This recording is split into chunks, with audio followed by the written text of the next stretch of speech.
Le lycée Blaise Pascal est désigné comme le lycée scientifique et technologique de l'Audomarois, lycée public, qui accueille environ 1200 élèves en pré-bac et 200 élèves sur le post-bac, essentiellement en BTS et avec aussi une petite division de préparation au métier d'infirmière. Nous accueillons sur les bacs S 380 élèves.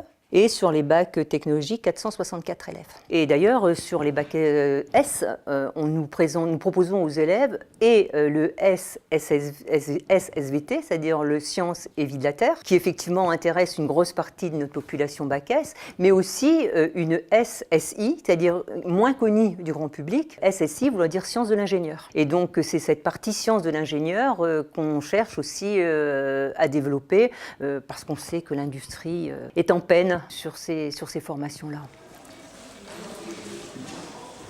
C'est un établissement de proximité. On recrute sur 11 collèges du territoire. Sur la partie post-bac du lycée, nous hébergeons 5 BTS différents sur les 3 voies de la formation. La formation initiale sous statut scolaire, la formation initiale par la voie de l'apprentissage et l'alternance. Donc sur la formation sous statut scolaire, 4 BTS, un BTS CIRA, contrôle industriel, régulation et automatisme, un BTS CRSA, conception, réalisation de systèmes automatiques, un BTS électrotechnique et un BTS électronique, système numérique aujourd'hui, sur ces 2 options, sur son option informatique et réseau et sur son option télécommunication. Sous statut scolaire par voie de l'apprentissage, la 3 BTS aussi, donc le BTS CIRA, le BTS électrotechnique que nous proposons aussi en formation initiale et un BTS que nous proposons que parfois de l'apprentissage, c'est le BTS métier de l'eau. Et nous avons aussi quelques apprenants dans le cadre du GRETA, nous avons aussi quelques apprenants donc, sur des BTS en alternance, donc sur le BTS système numérique, sur le BTS électrotechnique et sur le BTS RSA.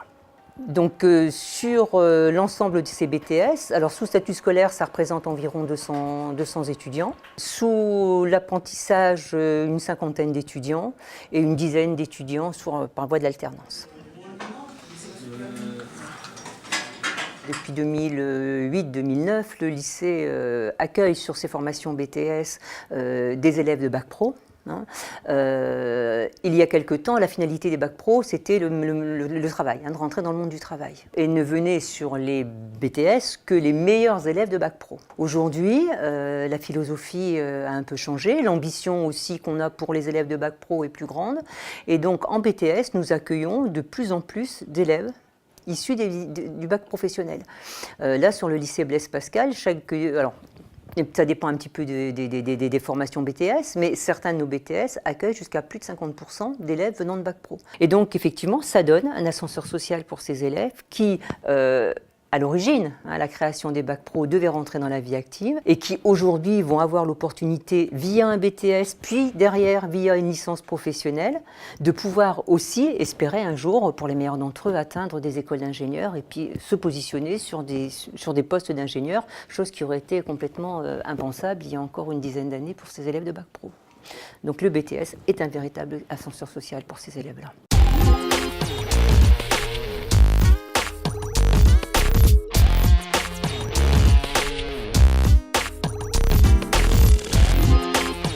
Alors le BTS métier de l'eau a une histoire un peu particulière. Alors il y a sur le territoire un organisme qui s'occupe, comme dans beaucoup de territoires, du développement économique et des formations qu'il serait utile de voir naître sur le territoire. Et donc la Chambre de commerce et ce groupe de réflexion avaient défini que tout ce qui tournait autour de l'eau, parce que sur Saint-Omer, on est dans un pays de l'eau. Donc de tout ce qui tournait autour de l'eau pourrait être une formation intéressante pour nos élèves. Et donc le territoire a souhaité que l'on crée un BTS métier de l'eau, au profit au départ des papetiers, avec une extension évidemment possible sur d'autres entreprises. Et donc c'est grâce à une volonté du territoire, au départ, des professionnels du territoire, que ce BTS a vu le jour, en accord avec le rectorat. BTS métier de l'eau, en fait, on va former des jeunes qui vont pouvoir intervenir après dans les 3 aspects du traitement de l'eau, à savoir le traitement de l'eau potable pour fournir une eau potable de qualité au robinet. Le traitement des eaux usées, une fois qu'on a utilisé l'eau dans le milieu domestique, on a mis de la pollution à l'intérieur, donc on va la retraiter avant de la rejeter au milieu naturel.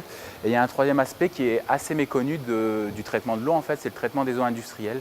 Parce que les industries sont fortement consommatrices d'eau. En centrale nucléaire, ils vont avoir besoin d'eau déminéralisée en grande quantité. Et l'eau que les industriels utilisent, ils sont dans l'obligation de la retraiter pour la rejeter dans le milieu naturel pour éviter de polluer celui-ci.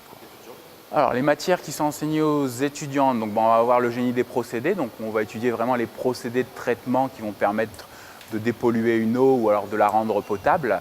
Donc il y a aussi une grande partie au niveau des analyses physico-chimiques, c'est-à-dire que traiter de l'eau c'est bien, mais il faut être capable de mesurer une pollution avant le traitement et remesurer cette même pollution après le traitement. Donc grosse partie d'analyse physico-chimique, grosse partie d'analyse microbiologique. Il faut savoir que l'eau potable, c'est le produit alimentaire qui est le plus contrôlé, donc d'un point de vue physico-chimique et microbiologique, pour éviter une propagation de maladies dans l'eau potable. Et ensuite, donc là on parlait de l'analyse de la qualité de l'eau, des procédés de traitement, mais il va y avoir tout ce qu'il va y avoir autour du procédé de traitement, c'est-à-dire la circulation des fluides dans une unité de traitement, donc l'étude des pompes, des réseaux hydrauliques, des réseaux d'assainissement, qui fait partie intégrante du traitement de l'eau, et tout ce qui est automatisation des procédés, c'est-à-dire que maintenant vous allez avoir un apprenti qui va être responsable de 2 ou 3 stations d'épuration. Donc elles vont fonctionner en mode automatique avec un ordinateur qui va les piloter. Et le technicien, il sera uniquement appelé donc, en cas de problème, en cas de souci sur cette intervention pour remettre le traitement en place. Donc grosse partie de régulation et d'automatisme aussi. Alors là, les étudiants aujourd'hui sont en TP de génie des procédés. Alors en gros, on va dire que l'intégralité des TP a un scénario qui est un petit peu identique. Donc ils vont avoir une eau brute qui va être polluée, donc ils vont devoir analyser le niveau de pollution de cette eau. Et ensuite, ils vont essayer des solutions de traitement sur des pilotes à échelle restreinte. C'est des pilotes semi-grands, donc on va traiter une centaine de litres d'eau, voir si le traitement qui est appliqué est efficace pour éliminer la pollution. Donc c'est le scénario de tous les TP de génie des procédés. Voir les paramètres importants de traitement et ainsi de suite.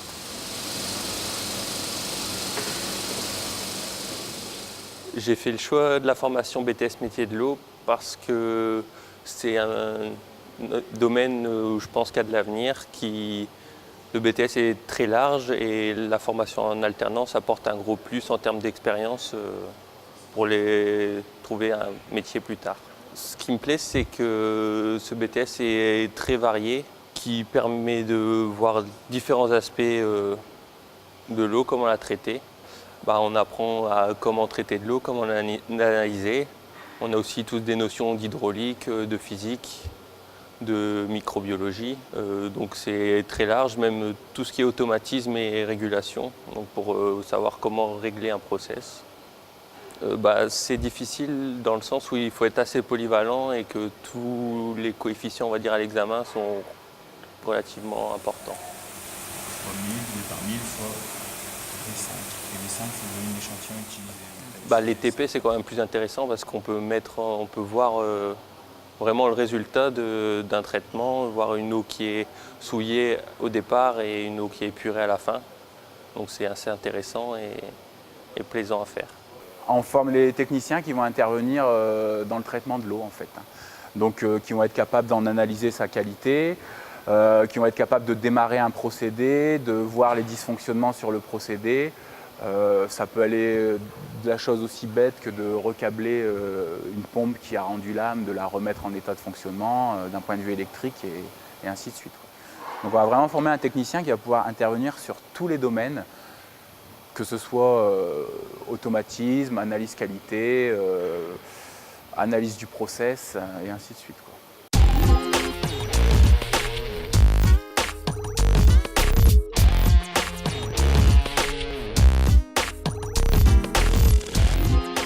BTS CIRA, contrôle industriel et régulation automatisme. C'est un BTS qui existe ici dans le Domarois depuis 1969. L'objectif du BTS CIRA, c'est de travailler dans l'industrie, je dirais, toutes les industries agroalimentaires, pétrolières, chimie, parachimie, voire même EDF et centrales, pour faire tout ce qui est régulation et automatisme des procédés physico-chimiques. L'automatisme, c'est ce qui sert à gérer. L'automatisme est là pour récupérer les données venant du procédé et pour faire les commandes des actionneurs qui vont modifier la production, modifier vitesse de procédé, remplissage, température. Dans un four, on va régler la température. Dans chaque procédé, on a une grandeur à régler au moins. La physique est importante. Les mathématiques pour faire la régulation, c'est des mathématiques appliquées. Donc les maths sont importants, la physique est importante, et la chimie également, bien entendu. Et après, c'est les travaux pratiques dans 3 matières, l'automatisme, la régulation et l'instrumentation. Tout phénomène physique doit être mesuré, donc l'instrumentation est le cœur du métier, je dirais.